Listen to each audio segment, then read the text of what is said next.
मोक्ष की प्राप्ति का साधन है। अचिंत्य महाव्रत स्वरूपा है। समस्त दोषों से रोहित जितेंद्रिय तत्वों ही सार वस्तु मनाने वाले तथा मोक्ष की अभिलाषा रखने वाले मुनिजन जिसका अभ्यास करते हैं वे भगवती पूरा विद्या आप ही है।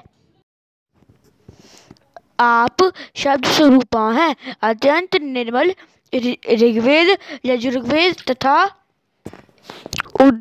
उद्गीत के मनोहर पदों के पाठ से युक्त साम वेद का भी आधार आप ही हैं। आप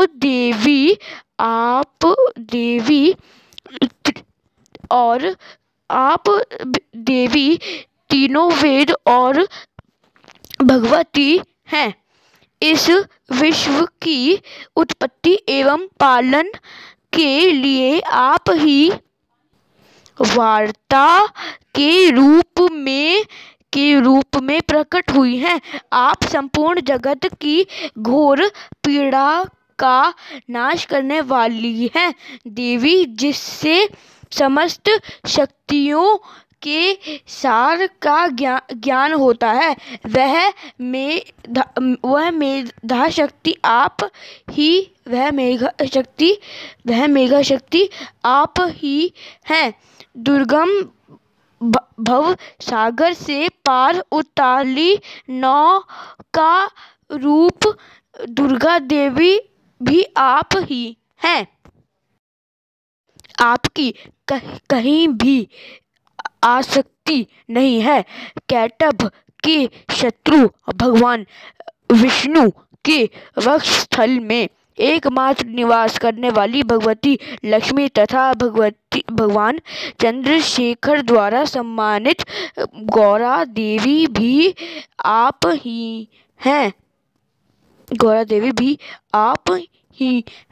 आपका मुख मंद मुस्कान से सुशोभित, निर्मल, पूर्ण चंद्रमा के बिंब का अनुकरण करने वाला और उत्तम सुवर्ण की मनोहर कांति से कमनीय है। तो भी उसे देखकर महिषासुर को क्रोध हुआ और सदसा उसने उस पर प्रहार कर दिया। यह बड़े आश्चर्य की बात है। देवी वही मुख जब क्रोध से युक्त होने पर उदय काल के चंद्रमा की भांति लाल और तनी हुई भौहों के कारण विकराल हो उठा। तब उसे देखकर जो महिषासुर के प्राण तुरंत ही निकल गए। यह उससे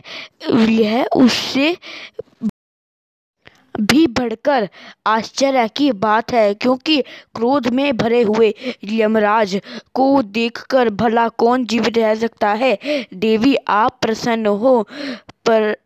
परमात्मा स्वरूपा आपके प्रसन्न होने पर जगत का अभ्युदय होता है और क्रोध में भरी जाने पर आप तत्काल ही कितने कुलों का सर्वनाश कर डालती हैं। यह बात आपको अनुभव में आई है, क्योंकि महिषासुर की विशाल सेना क्षण भर में आपके कोप से नष्ट हो गई है। सदा अभ्युदय प्रदान करने वाली आप जिन पर प्रसन्न रहती हैं वो ही देश में सम्मानित हैं। उन्हीं को धन और यश की प्राप्ति होती है। उन्हीं का धर्म कभी शिथिल नहीं होता तथा वे ही अपने हष्ट पुष्ट स्त्री पुत्र और भृत्यों के साथ धन्य माने जाते हैं। देवी आप की ही कृपा से पुण्यात्मा पुरुष प्रतिदिन अत्यंत श्रद्धापूर्वक सदा सब प्रकार के धर्मानुकूल कर्म करता है और उसके प्रभाव से स्वर्गलोक में जाता है। इसलिए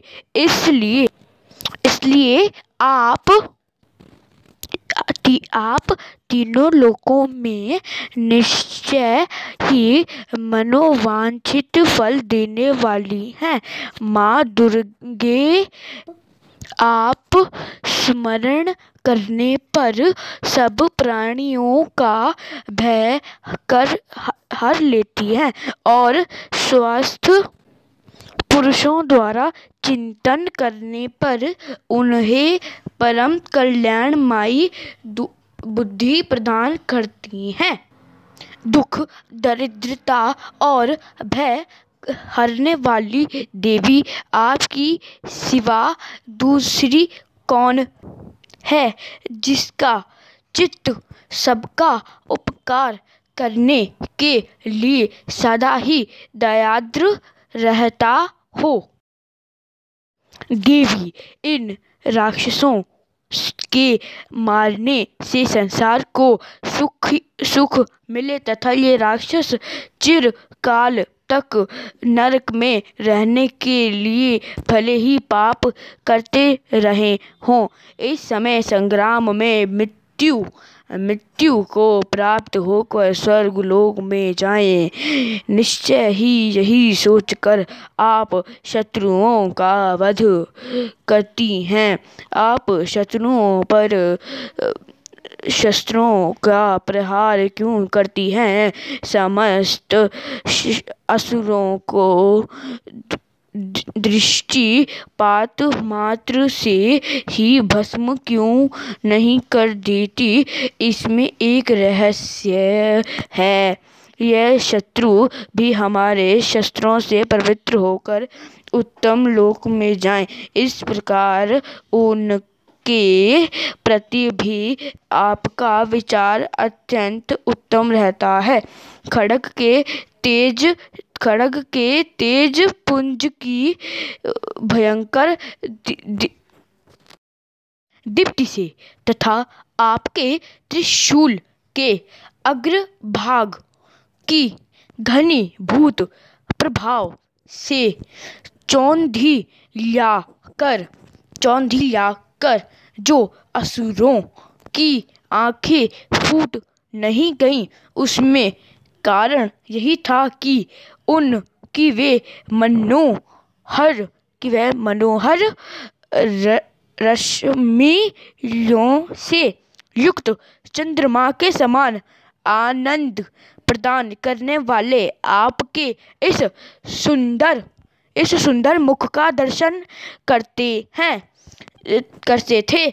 देवी आपका शील दुराचारियों के बुरे बर्ताव को दूर करने वाला है। साथ ही यह रूप ऐसा है जो कभी चिंतन में भी नहीं आ सकता और जिसकी कभी दूसरों से तुलना भी नहीं हो सकती तथा आपका बल और पराक्रम तो उन दैत्यों को नाश करने वाला है जो कभी देवताओं के पराक्रम को भी नष्ट कर चुके थे। इस प्रकार अपने शत्रुओं पर भी अपनी दया हो प्रकट की है। वरदायिनी देवी आपके इस पराक्रम की किसके साथ तुलना हो सकती है तथा शत्रुओं को भय देने वाला एवं अत्यंत मनोहर ऐसा रूप भी आपके सिवा और कहाँ है। हृदय में कृपा और युद्ध में निष्ठुरता, ये दोनों बातें तीनों लोकों की भीतर केवल आप में ही देखी गई है। मात्र आपने शत्रुओं का नाश करके इस समस्त त्रिलोकी की रक्षा की है। उन शत्रुओं को भी हम लोगों को भय को भी दूर कर दिया है। आपको हमारा नमस्कार है। देवी, आप शूल से हमारी रक्षा करें। अंबिके, आप खड्ग से भी हमारी रक्षा करें, ताकि घंटा की ध्वनि और धनुष की टंकार से भी हम लोगों की रक्षा करें। चंडिके, पूर्व, पश्चिम और दक्षिण दिशा में आप हमारी रक्षा करें तथा ईश्वरी अपने त्रिशूल को घुमाकर आप उत्तर दिशा में हमारी रक्षा करें। तीनों लोकों में आपके जो परम सुंदर एवं अत्यंत भयंकर रूप विचरते रहते हैं, उनके द्वारा भी आप हमारी तथा इस भूलोक की रक्षा करें। अंबिके, आपके कर पल्लवों में शोभा पाने वाले खड्ग, शूल और गदा आदि जो अस्त्र हैं, उन सबके द्वारा आप सब ओर से हम लोगों की रक्षा करें। ऋषि कहते हैं, इस प्रकार जब देवताओं ने जगन्माता दुर्गा की स्तुति की और नंदन वन के दिव्य पुष्पों एवं गंध चंदन आदि के द्वारा उनका पूजन किया, फिर सबने मिलकर जब भक्ति पूर्वक दिव्य धूपों की सुगंध निवेदन की, तब देवी ने प्रसन्न वदन होकर प्रणाम करते हुए सब देवताओं से कहा। देवी बोली, देवताओं, तुम सब लोग मुझसे जिस वस्तु की अभिलाषा रखते हो उसे मांगो। देवता बोले, भगवती ने हमारी सब इच्छा पूर्ण कर दी, अब कुछ भी बाकी नहीं है, क्योंकि हमारा यह शत्रु महिषासुर मारा गया। महेश्वरी, इतने पर भी यदि आप हमें और वर देना चाहती हैं, तो हम जब जब आपका स्मरण करें तब तक आप दर्शन देकर हम लोगों के महान संकट दूर कर दिया करें। तथा प्रसन्नमुखी अंबिके, जो मनुष्य इन स्तोत्रों द्वारा आपकी स्तुति करे, उस विद्या, समृद्धि और वैभव देने के साथ ही उसकी धन और स्त्री आदि संपत्तियों को भी बढ़ाने के लिए आप सदा हम पर प्रसन्न रहें। ऋषि कहते हैं, राजन, देवताओं ने जब अपने तथा जगत के कल्याण के लिए भद्रकाली देवी को इस प्रकार प्रसन्न किया, तब वे तथास्तु कहकर वहीं अंतर्धान हो गई। भूपाल, इस प्रकार पूर्व काल में तीनों लोकों का हित चाहने वाली देवी जिस प्रकार देवताओं के शरीरों से प्रकट हुई थी, वह सब कथा मैंने कह सुनाई। अब पूर्ण देवताओं का उपकार करने वाली ये देवी दुष्ट दैत्यों तथा शुंभ निशुंभ का वध करने एवं सब लोगों की रक्षा करने के लिए गौरा देवी के शरीर से जिस प्रकार प्रकट हुई थी, वह सब प्रसंग मेरे मुंह से सुनो। मैं उनका तुमसे यथावत वर्णन करता हूँ।